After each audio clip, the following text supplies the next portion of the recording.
school leaders, the principals, management teams, our staff, members of staff, our students, and our parents, and all of the many stakeholders who make education on Nevis possible. We have different types of stakeholders. We have community volunteers and community groups. We have financial institutions or other institutions which donate financially, and so we want to say thank you ahead of the 2023 calendar year, but also to wish all of you a very, very happy new year. I know it is almost that time when we start thinking, well, are we still saying happy new year? The year is still new, and so we want to extend happy new year to all of you. We have quite a few opportunities, and we want to continue to remind all of our listeners, our potential students who may pursue tertiary education. We want to continue to remind you that there are many opportunities out there for you, and that you should take advantage of them. And as each time I talk about scholarships and financial opportunities and financial assistance, I think I want to continue to underscore the costs associated with doing tertiary education on your own. It is not a very cheap feat. It's a very expensive feat, in fact. And so any opportunities that come your way, we encourage you to take advantage of them. We encourage you to also take your time and explore opportunities. We share those that we come across and that are shared via our Ministry of Human Resources, the entity responsible for scholarships and financial assistance on Nevis. But there are many opportunities out there you may be able to find online, so we encourage you to keep connected, to continue to do your research, and to ensure that you are able to take advantage of these very, very important opportunities and early advantage as well. You will realize that we consistently share the opportunities with you because we don't want you to wait until the last day to try to access them. And lots of times when you wait until it's too late, your applications are not what they should be. They're not at the standard that they should be. And so the earlier that you can take care of completing these documents, the better it is for you. And so the Ministry of Human Resources is pleased to inform you that they're now accepting applications from persons interested in pursuing higher education and are interested in receiving financial assistance from the Nevis Island Administration, NIA. An individual may apply for financial assistance whether or not the individual is employed by the NIA. Interested persons must adhere to the following guidelines for applications to be considered. A cover letter addressed to Mr. Edson Elliott, Permanent Secretary, Ministry of Human Resources, requesting financial assistance. This letter should also state the course of study, why you wish to undergo the specified field of education, and how will such training influence your professional development.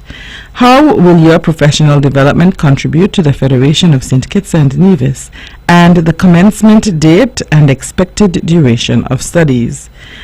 2. An original university acceptance letter, and university applicants who have not received your acceptance letters as yet are encouraged to still apply. So not receiving your acceptance letter does not mean that you cannot apply. Okay, so you can still apply providing there is evidence that the university has received your application. So usually you get maybe an auto response or an email acknowledging receipt of your application, so that would suffice. A breakdown of course fees from the respective university, a completed financial assistance application form, birth certificate or certificate of citizenship, and must be in division by birth or citizenship. Kindly note that financial aid awardees will be required to fulfill bonding obligations with the NIA. See the application form. The application form can be found at the Ministry of Human Resources They're at Penny's Estate, Social Security Building, second floor. And if you need more assistance, if you need guidance or anything at all, please feel free to reach out to Mrs. Shelley Jones Liburd or Mrs. Shanola Murray Gill, and they will be more than happy to help you. They're lovely ladies and very informed ladies, and so they will be more than happy to guide and to assist you. We also have the University of Virgin Islands UVI Scholarships 2023. The Government of St. Kitts and Nevis invites graduates of the Clarence Fitzroy Bryant College, CFBC, as well as the Nevis Sixth Form College to apply for the UVI scholarships. Persons who may have graduated years ago are certainly welcome to apply. Scholarships are only available to graduates who are interested in undertaking studies at UVI for a maximum of 4 years. The following documents are required to be delivered to the Ministry of Human Resources by Thursday, 30th March 2023. One original and 2 copies of your completed application form, 1 original and 2 certified copies of your birth certificate, 1 original and 2 certified copies of the high school certificate of qualification, 1 original and 2 certified copies of the college certificates of qualification, and 1 original and 2 certified copies of your university acceptance letter. Application forms are available once again at the Ministry of Human Resources. They're at the second floor of the Social Security Building, Penny's Estate, and the same contact persons listed for this scholarship opportunity. So for every scholarship opportunity in Nevis, you can reach out to Mrs. Shelley Jones Liburd or Mrs. Shanola Murray Gill. And you in St. Kitts, if you're in St. Kitts, Miss Jamila Adams at the Human Resources St. Kitts, and they'll be more than happy to help you. We also have a contact who can guide you through the process. If you need any support whatsoever applying, or if you have any questions in relation to the University of the West Indies, feel free to reach out. The University of the Virgin Islands. Feel free to reach out to Dr. Eustace Esdale, and he's a professor of accounting in the School of Business, University of the Virgin Islands.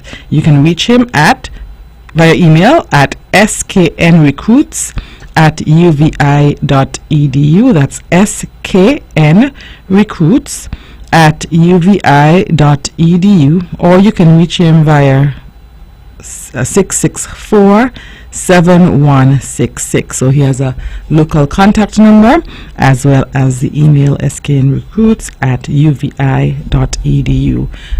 Please, listeners, take advantage of these opportunities. It is important for you to be able to grow and be able to grow while not putting yourself in a financial pit if possible. And so I encourage you to apply early, and we will continue with a few more opportunities after we take a short break. We'll be right back.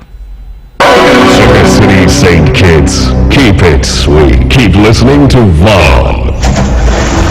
It's time, come on, rise and shine. You know, I know we're gonna have a great time. And now we're past it quickly, you don't wanna miss it. So turn up the radio, it's you on the go.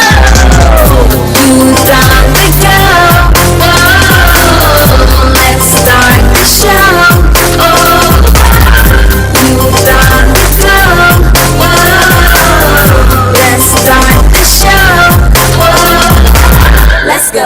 Let's go. I will learn new things. I will be creative.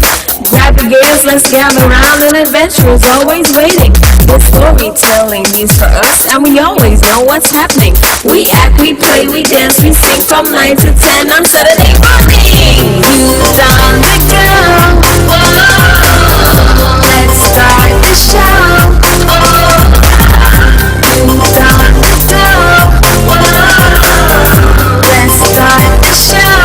Whoa. Let's go. Let's go.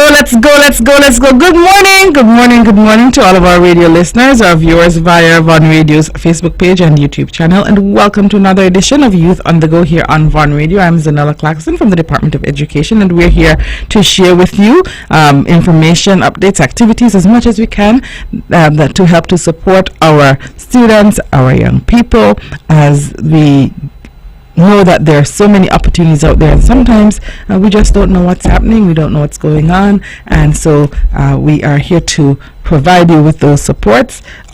So far we've shared 2 scholarships, so if you missed the first 15 minutes or so, there was the NIA financial assistance opportunity as well as the UVI scholarship, and both are open until the end of March, and you can reach out to the Ministry of Human Resources if you need support or further information on either of those. You can also go onto the NIA scholarships Facebook page to get more information. In relation to opportunities and careers and the way forward, there's also coming up in 2 short weeks the NICE NYCE Nevis Youth Careers Expo, and that is due to take place at the Nevis Cultural Village on Wednesday, 18th January 2023 from 9 a.m. to 1 p.m. and they are calling all 5th and 6th formers to come on out to see what career opportunities are there for you, and for those persons who want to promote your various businesses or your various areas, proposed career opportunities and pathways, you can also reach out to them to get information on how you can be part of this process. So to all of our 5th and 6th formers, to all of our school leavers, the Nevis Youth Careers Expo 2 awaits you, and we encourage you to support, to go on out to see what opportunities are there for you. Okay, so those are our major opportunities coming your way that we have documented to date, and I know that some of you were hoping that the children, that this might be a dream come true for most of you, but the Monday marks the start of term 2, so the 9th of January starts the second term of the 2022-2023 academic year. I know that we have had a great rest, students, teachers, and we are geared, ready to go for term 2. So it starts on Monday, January 9th, and parents, you may want to start taking note of these dates, because somehow the days run by so fast and we don't want us to be caught off guard. So school starts on Monday and it runs until the 31st of March for our students, and until April 6th for our teachers. So school starts on Monday and runs until, for our students, until the 31st of March. And we know that this is often captioned, term 2 is often captioned our sports season. I have had the opportunity to get a preliminary look at the sports schedule. It is going to be a very packed one, I must say, and a very exciting one.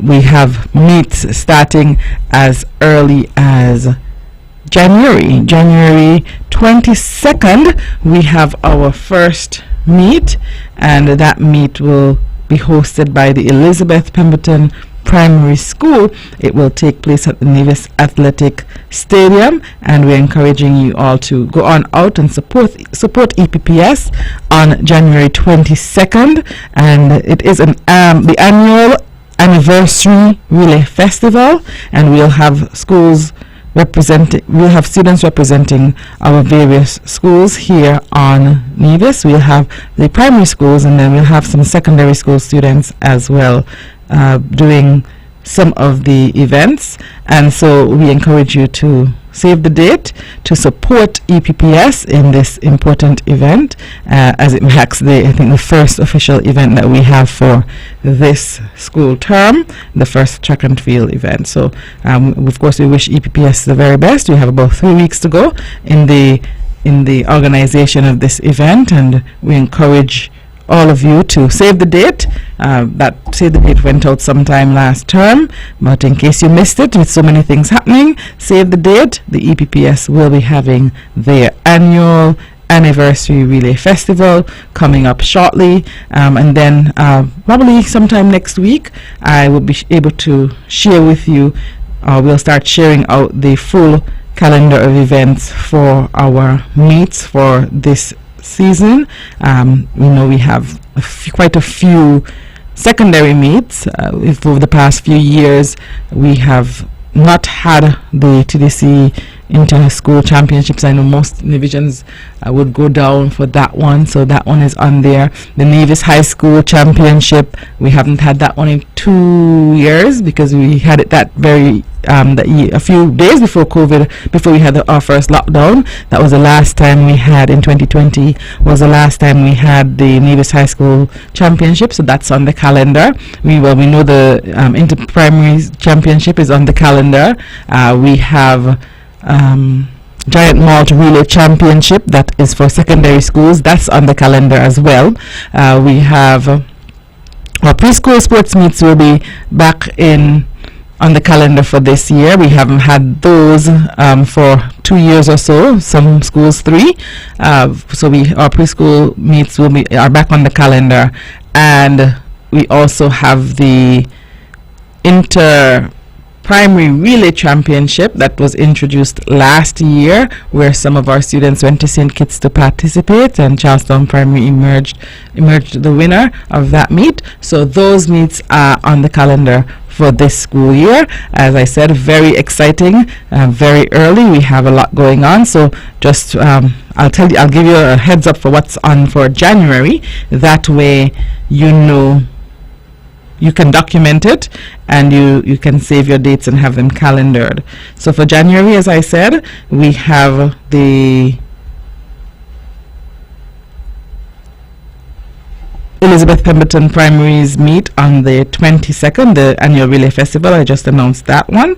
Then on the 29th, we have the Giant Malt Relay Championships. That one is in St. Kitts, and it's a secondary school meet. So those are the meets for January, the 22nd and the 29th. And then we have right after that, we have several of our sports meets going. We have sports meets going as early February, going straight down into the preschools, taking the back end into late March, and then into the inter-primary championship. So as I said, very exciting time, but save the 22nd for our primary school relay championship hosted by the Elizabeth Pemberton Primary School. Save the 29th for our Giant Malt Relay Championship, that's in St. Kitts, and that is for our secondary schools. Alright, so as I said, very exciting, but I want to, at this stage, I know that our minds are set on athletics, and anyone who knows me knows I'm an athletics enthusiast as well, but my role is to also remind all of us of the importance of balance. And so while we are enjoying and supporting in the academic process, I want to take this opportunity to remind parents that our students are student athletes. And so in one of the places where I worked, it was often said, remember, we are students first, athletes second. And so that was what was reiterated for our students. We're students first, we're athletes second, and so our first job is to make sure that we are accomplishing the goals set academically, and then our second job, and we can balance them out. It's not that we're putting one necessarily above the other, but it means that we shouldn't drop everything because it's track and field season, that we shouldn't drop everything. I think we did a good job balancing last term. We had the football season and we had our academics, and we did a relatively good job balancing, and so we're looking for that same level of balance coming into this term. So parents, please manage your expectations. Please encourage your students to finish their assignments and activities given by teachers, to finish them on time. We're encouraging the coaches, the external coaches, to do the same. And let me tell you, coaches generally do a great job of encouraging students to balance, of encouraging students to remember that they have to complete their assignments, and at the end of the day, we want our athletes to be able to access many of the scholarships that are out there. And in the absence of the balance, we find that some of our athletes are not able to access those opportunities. So in fairness to them, we encourage our teachers, we encourage our coaches, we encourage our parents to give our students a fair opportunity to be able to access all that is out there, all of that they can potentially access if they find that balance. So once again, parents, students, complete your assignments early. Make sure that you don't have to wait last minute, because the truth is, if you have to train and you have extra training time in this term, you will not be able to, or some days you'll be very tired and you might not be able to do 5 assignments in one night because you're tired physically. And so as soon as you get your assignment, you get it done so that you don't end up having them piled up. And that piece of advice goes to not only our athletes, but it also goes to our general student population. Get your assignments done early. We're going into the new term. Get your assignments done early so that you can get those things out of the way.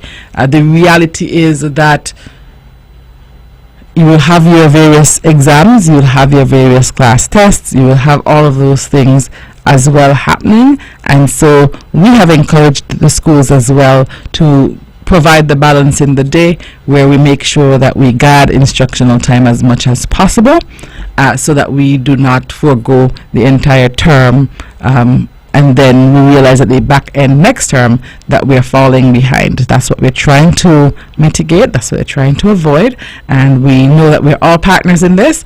Sometimes, we're challenged, the system is challenged, the parents or the general public may challenge that we're not focusing enough on development of athletes. But remember, development of any child is holistic development, and so we want you to bear that in mind for the whole way through.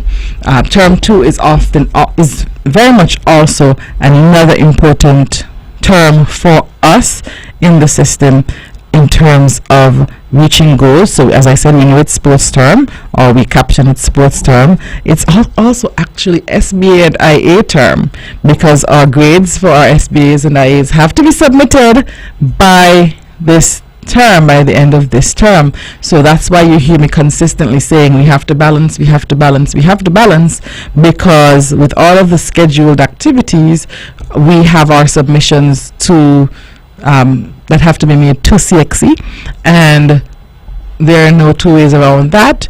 We want the best for our students, and as we said, we want to give them opportunities for scholarships. We want to give them opportunities to be able to go to the next level, but in the absence of their grades, they're going to come out they won't be able to pass without submitting those grades. So you will see an ungraded coming or something along that line, and so it's important for them to do that. It doesn't make any sense for us to allow the full term to go away and not do what we're supposed to do, and then think that we can work miracles in 1 month in the next term. So as we speak of balance, students and parents, we have 2 important things happening. We have the sports activities happening. We also have the exam period going, and the exam period is the May-June exam period. So if you look at it, our final sports meet on our local calendar is usually inter-primary, and that usually comes the first week of April or thereabout, and when we're done with that, we go straight into the CXC exams right after Easter break. So if you think it through, you would realize that it's a lot of balancing to do, and we want our students to be able to do that and to do it very well. So we're going to take a short break, and we'll be right back. When VON vibrates, the whole Caribbean must shake. 860 AM, the powerhouse. It's time, come on, rise and shine. You know, I know we're gonna have a great time. And now we're past this quickly, you don't wanna miss it. So turn up the radio, it's you on the go. Youth on the go, whoa, let's start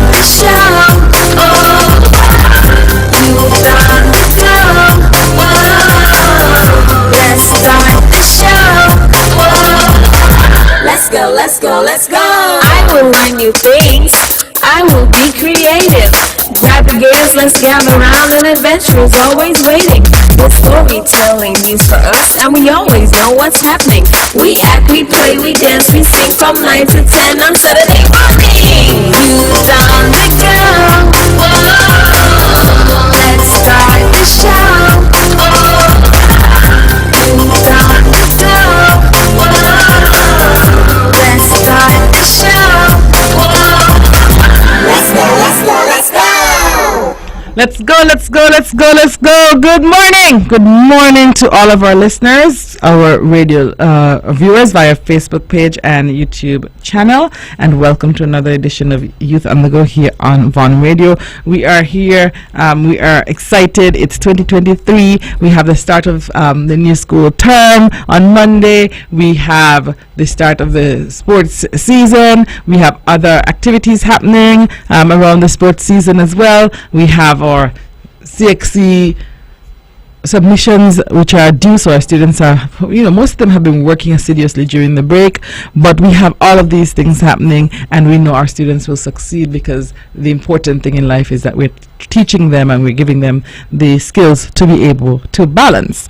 And so another thing that is happening right now, and we know this is normal, this is our usual, even pre-COVID, in January when we come back, we often are faced with the flu season.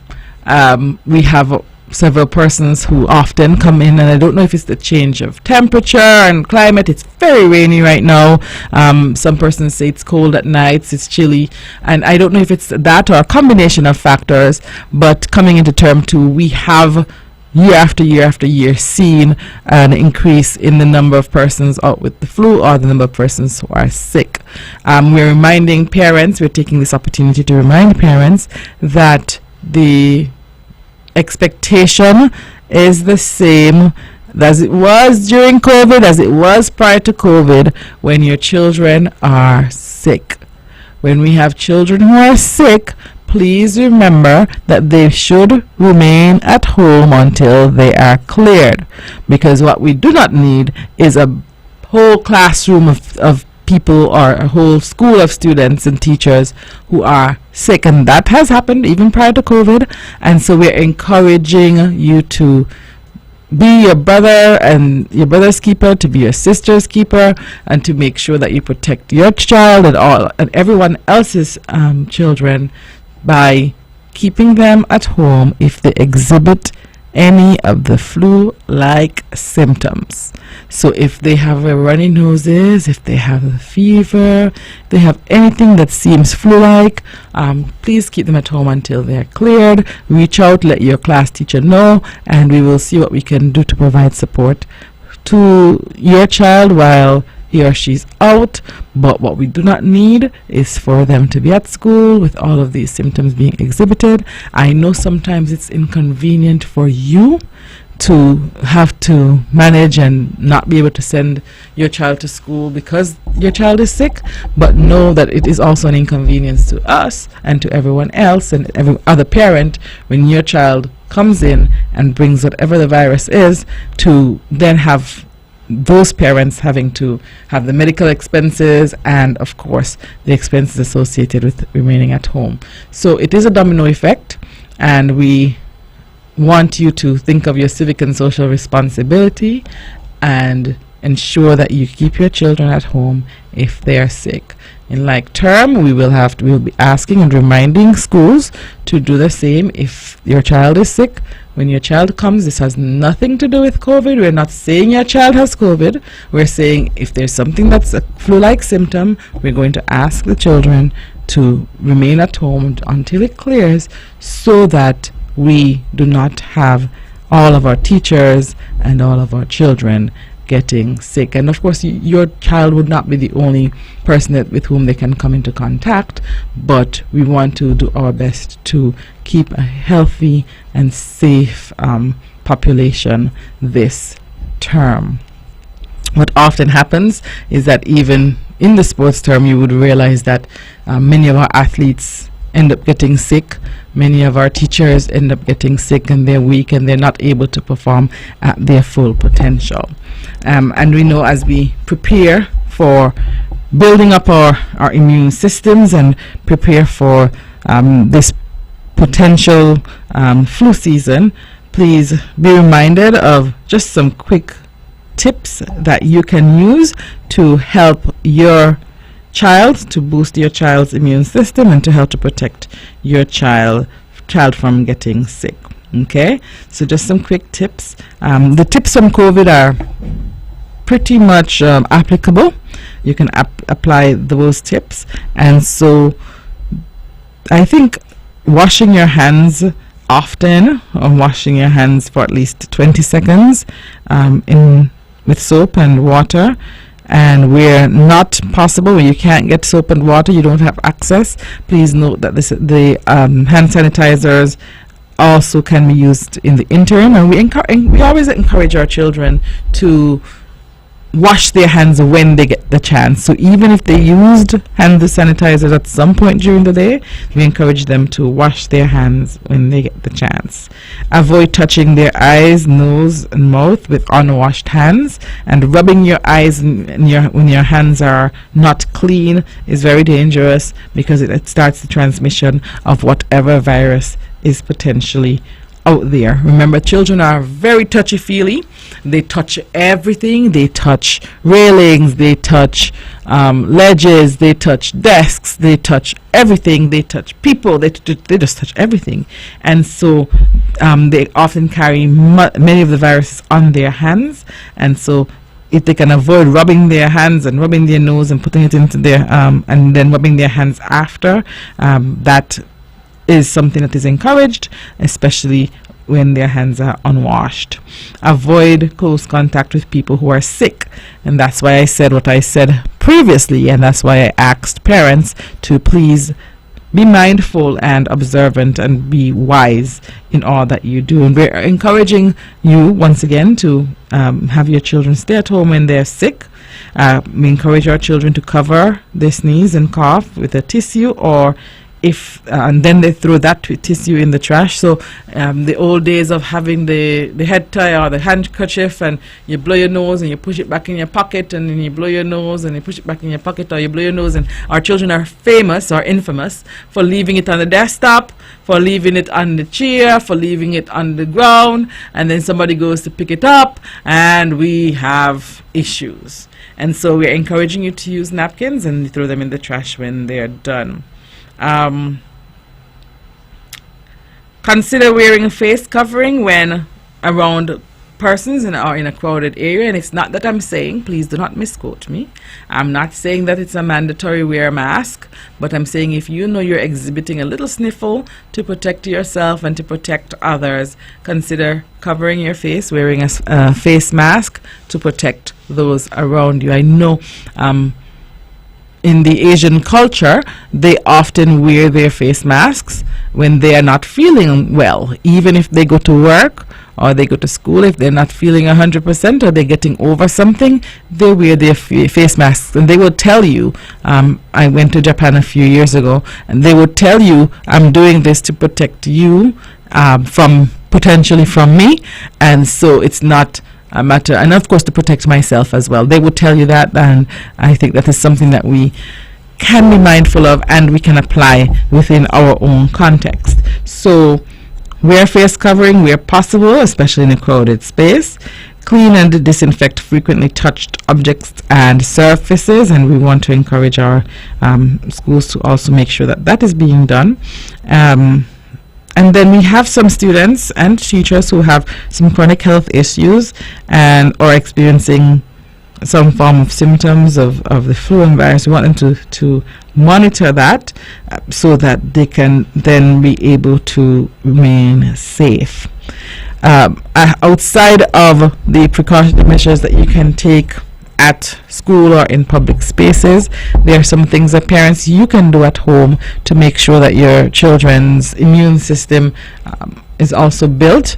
And one such thing is to make sure that they get quality sleep, that they go to bed early, so that they can get their full 8+ hours in before the next day. So quality sleep sounds small, but it is huge. Let them get the opportunity to get that rest. It gives their body a chance to repair, and it helps to prepare them to ward off some of the viruses that may come their way this season. So that and quality sleep works in many ways, because it helps to build their immune system. It helps to make sure that their brain, that each student's brain is ready for the next day, and it helps to make sure that they can be successful throughout their lives.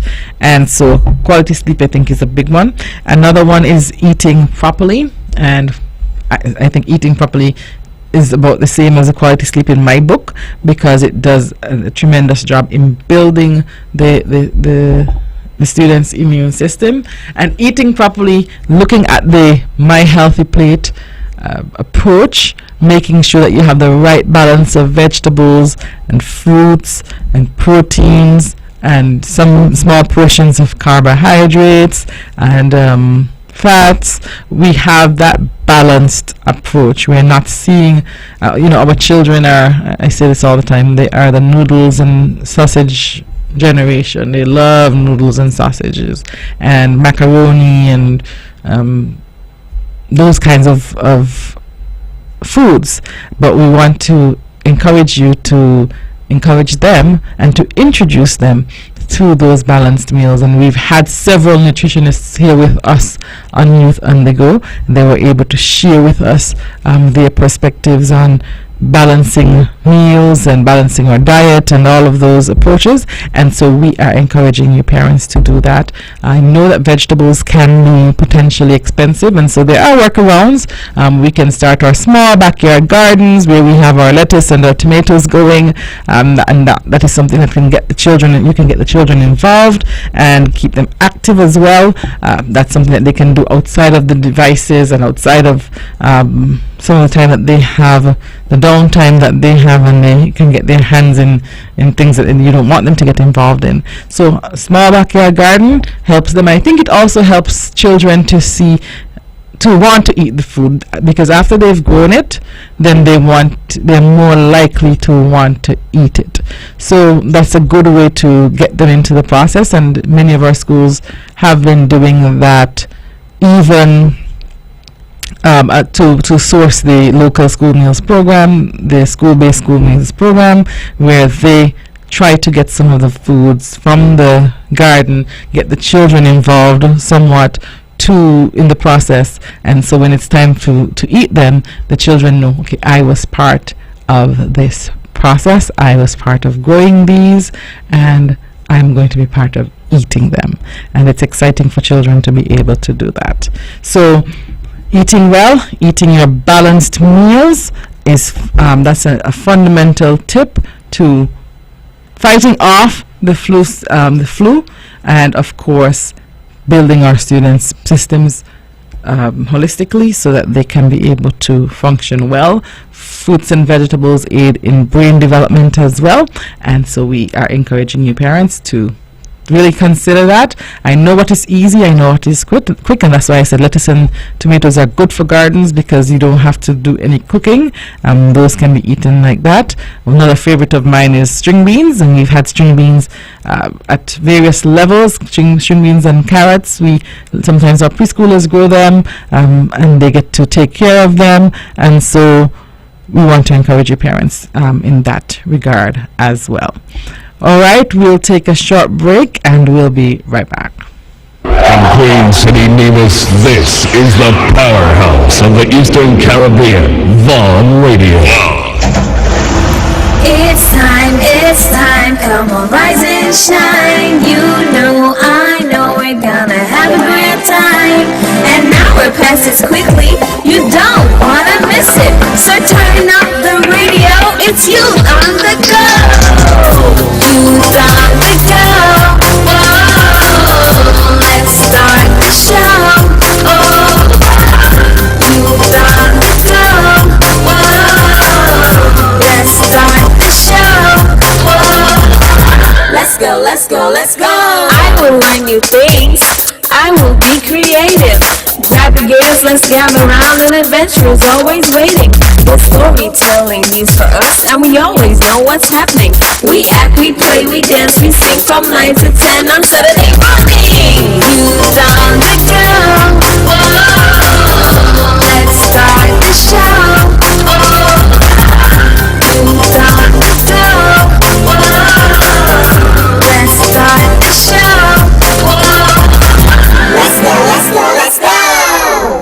Let's go, let's go, let's go, let's go. Good morning, good morning, good morning to all of our radio listeners, our viewers via Von Radio's Facebook page and YouTube channel. And welcome to another edition of Youth on the Go here on Von Radio. We are here this morning and we are sharing a lot of information with you, parents, teachers, listeners, just general public, anyone affiliated with schools, anyone affiliated with students. And on the last, as we wrapped up the penultimate segment of this edition, we were talking about, and we're going to continue through, talking about the fact that this is flu season and many of our children may get sick this season. As I said before, I'm not saying that the children have COVID. I'm not saying they have any particular virus, but I am saying that they sometimes show up to school in term 2 with flu-like symptoms.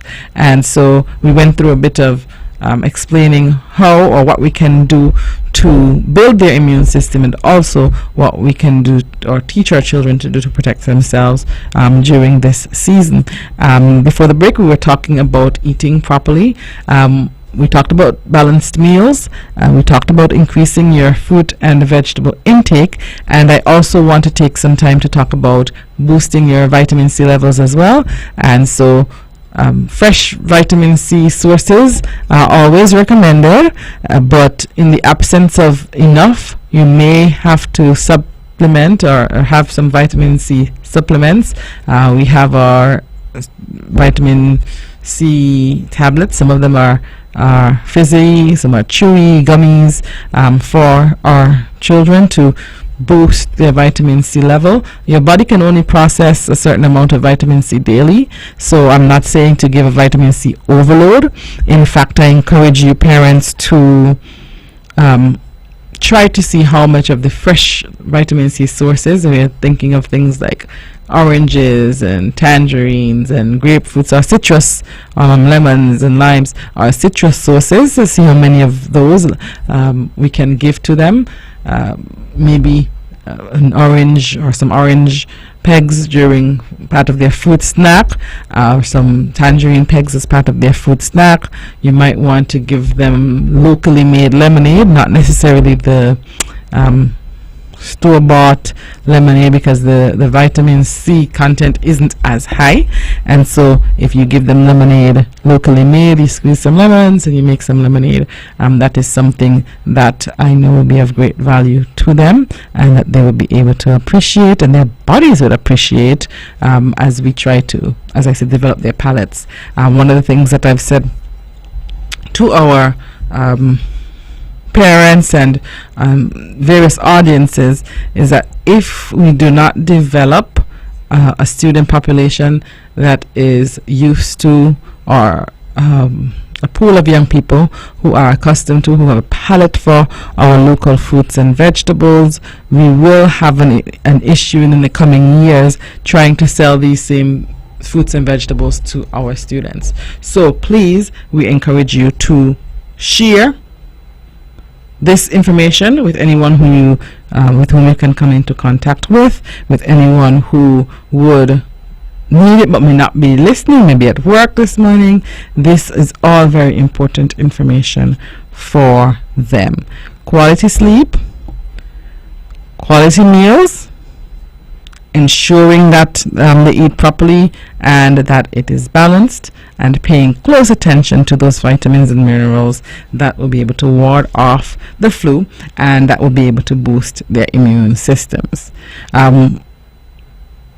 And so as we look at those tips, keeping clean, keeping your spaces clean, keeping your children at home when they are not feeling well, because we don't want any transmission of viruses, taking their temperatures, making sure they don't have fevers. And a rule of thumb is 24 hours fever free. That's a good rule of thumb before reintroduction into a school setting. That's international standard. 24 hours minimum of 24 hours fever free is a good benchmark for measurement. Sometimes parents are saying, I don't know how long you expect them to stay out. So 24 hours fever free means that they are less likely to transmit whatever virus they may have. And like I said, children get fevers from different things. Sometimes they have, they get a shot for one of their health center visits, and sometimes they get a fever because of it. But I'm talking about those who have flu-like symptoms. We want to make sure that we protect them, that we protect everyone, and we keep them at home. Also, we shared with you some important dates that we want you to save.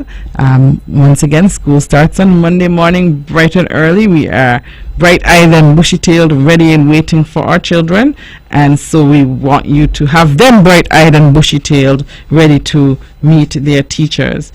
Parents, it is the time where I always interject towards the start of term, just at the beginning, that you remind your children of the expectations. Remind them of your expectations of them in terms of their behavior, their attitude. We are seeing a degradation, we are seeing a decline in the attitude and behavior and level of respect. And so we want you to remind your children, set your standards as to what your expectations are. And your standards should not be one-off, so it shouldn't be a case where you're having this conversation now, or you're having this conversation because something happens, because the school had to call to tell you about your child's behavior. That should be reinforcement time, but we want you to set the tone, set the standard. It is a new year. Last week we talked about resolutions for our children who are not doing what they're supposed to last term. It is a new year. It is time for you to do what you're supposed to. It's time for you to respect your teachers, and parents set that tone of respect. So have these conversations in terms of what the expectations are for this term. Behavior and attitude, academic expectations, balancing expectations, all other types of expectations, expectations as it relates to interactions, and of course, as I said, very important for me is expectations in relation to respecting those in authority. We are not condoning, and we will not ever condone disrespect of adults, disrespect of those in authority.